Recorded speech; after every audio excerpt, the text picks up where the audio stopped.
Hello, hi. എല്ലാവരുടെയും പരിപാടി എന്താണ്? സൺഡേ ഒക്കെ അടിച്ച് പൊളിച്ചോ? പോകാനുള്ള സ്ഥലങ്ങളിലൊക്കെ പോയോ? അല്ലെങ്കിൽ വീട്ടിൽ തന്നെയാണോ എല്ലാവരും? എന്താണ് നിങ്ങളൊക്കെ പരിപാടി? ഫുഡൊക്കെ അടിച്ച് വീട്ടിൽ തന്നെ ഇരിപ്പാണോ? എൻ്റെ പരിപാടി എന്തായാലും എനിക്കൊന്ന് രാവിലെ തന്നെ ഒരു സ്ഥലം വരെ പോകാനുണ്ടായിരുന്നു ഇക്കാടെ കൂടെ. അപ്പം അതിൻ്റെ കൂടെ ഞാനും അങ്ങോട്ട് കയറിപ്പോയി കേട്ടോ. ഇക്കാൻ്റെ കൂടെ കയറിപ്പോയി തിരിച്ചു വന്ന വരവാണ് ദേ ഈ വരവ്. വീട്ടിൽ ചെന്ന് ഫുഡ് കഴിക്കാമെന്ന് വിചാരിച്ചു കേട്ടോ. ഹോട്ടൽ ഫുഡ് മാക്സിമം കുറച്ചു ഞങ്ങൾ. ഇപ്പോഴതേ വീട്ടിൽ വന്നിട്ട് നല്ല ഓംലേറ്റ് ഒക്കെ ഉണ്ടാക്കി കേട്ടോ. പിന്നെ ദേ മെഴുക്ക് പുരട്ടി ഉണ്ടാക്കി വെച്ചിട്ടുണ്ട്. ബീൻസാണ് കേട്ടോ, ബീൻസും പിന്നെ പീച്ചിങ്ങയും ഇട്ടിട്ടുള്ളതാണ്. അതിന് ശേഷം ദേ ചോറൊക്കെ ഇവിടെ വടിച്ചൊക്കെ വെച്ചിട്ടുണ്ട് കേട്ടോ. പിന്നെ എന്തായിരുന്നു, പരിപ്പും ഉണ്ടാക്കിയിട്ടുണ്ട്.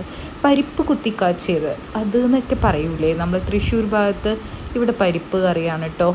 എറണാകുളം ഭാഗത്ത് അങ്ങനെ ഇതേ പരിപ്പ് കറി ഉണ്ടാക്കി, അതും കൂടി കൂട്ടി അച്ചാറിട്ടോ. ഇത് വെളുത്തുള്ളി അച്ചാറാണ്. ഇക്കാക്കാൻ്റെ ഒരു കൂട്ടുകാരൻ്റെ ഉമ്മ ഇട്ടെന്നാണ് പറഞ്ഞത്. നല്ല അച്ചാറാണ് കേട്ടോ, അടിപൊളിയാണ്. അങ്ങനെ ദേ മുട്ട ഇത്തിരി കരിഞ്ഞു പോയി, അല്ലാതെ വേറെ പ്രശ്നങ്ങളൊന്നുമില്ല. ഇത്തിരി കാന്താരി മുളകും എടുത്തിട്ടുണ്ട്. പിന്നെ ഈ ഫിഷ് അച്ചാറാണ് കേട്ടോ, ഈ ഫിഷ് അച്ചാറാണ് ഈ ഇരിക്കണത്. ഞാനിട്ട ഫിഷ് അച്ചാറാണ് കേട്ടോ.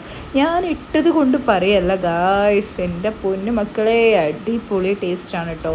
കേരമീനാണ് കേട്ടോ ഇട്ടത്, നല്ല ടേസ്റ്റ് ഉണ്ട്. അപ്പോൾ ഇഷ്ടപ്പെട്ടാൽ like and comment, subscribe. Okay, by.